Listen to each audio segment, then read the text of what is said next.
So Chelsea won, Arsenal won. I don't know how to feel about this game, guys. I don't know how to feel.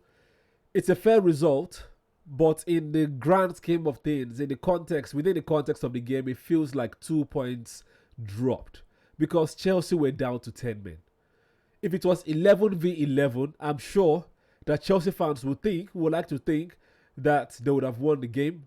But I think that Arsenal would have gone on to win the game because the way the game was panning out before the red card, I felt that going into the first half break, it was going to end 0-0.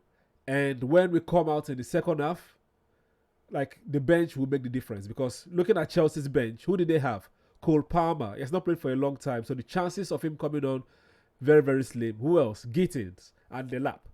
That's who they had, right? Arsenal on the other hand, the attacking options would have been Ethan, would have been Madueke, would have been Odegaard and Gyokeres. Jesus was on the bench, but Jesus' chances of coming on is as similar to Cole Palmer.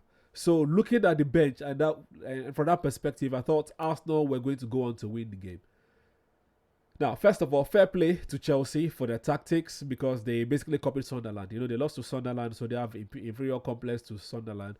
So they copied what Sunderland did against Arsenal. They came for the second balls. They came to play physical football. And Arsenal players bought it, to be fair, because we had so many yellow cards. And to be fair, Anthony Taylor as well made a lot of mistakes as well. Some of those yellow cards were not deserved because generally speaking, how many of those cards were real yellow cards? If not for VAR, maybe Anthony Taylor would have fallen for Caicedo's antics because he was acting like he was the one that was injured, whereas he was the one that committed the foul. You know? But let's put that to the side. Their tactics was to make Arsenal commit and then they go long in behind. They pass to Esteval, who usually is doubled up with Pedro as well as Rhys James as well. You know, so that right hand side, they tried to target Calafiori because he also got a yellow card early. And they seem to have joy, but the good thing about Arsenal is even if you have all the possessions, even if you're creating chances, how many saves did Raya really make? Right? How many saves did he make before the red card? So that's why I thought that the game was going to go in our own favor, but it did not pan out that way. They got the yellow card, the red card, and they decided to sit deep.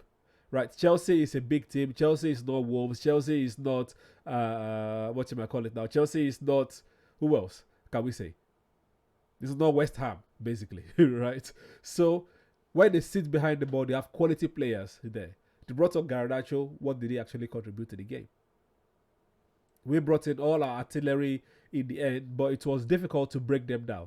We got the equalizer. They got a goal from set piece. The fans will make it seem as if they got a goal from open play. No, it's a corner kick, right? They're also good with set piece. They are one of the set piece FCs this season. So they were good. We didn't have our tall Saliba or Gabriel there to defend that near post, and they capitalized. Fair play to them. And we also equalized. Fair play to us. So fair results in the end. In the grand scheme of things, we are still 5 points above Manchester City, 6 against Chelsea, 6 points above Chelsea. So we'll take that. You know, it's been a tough week. Tottenham, Bayern Munich, and now Chelsea. We've not lost. We're still 17 games unbeaten, right? The next couple of games is also going to be tough. We are going away to Brentford, and then we are at home to Brentford, and we're going to Villa Park to play Aston Villa. So it's a tough run of games, and I'm glad that Arsenal are navigating it very well. They've not lost so far, and long may it continue. You know, if Man City and Chelsea remain inconsistent, we'll see how it goes. Let's not predict too far. But overall, I'm hurt. 2 points dropped, but in the grand scheme of things, it's not a bad run of games. All right, so let's leave it that way. Player ratings, I would say everybody was average.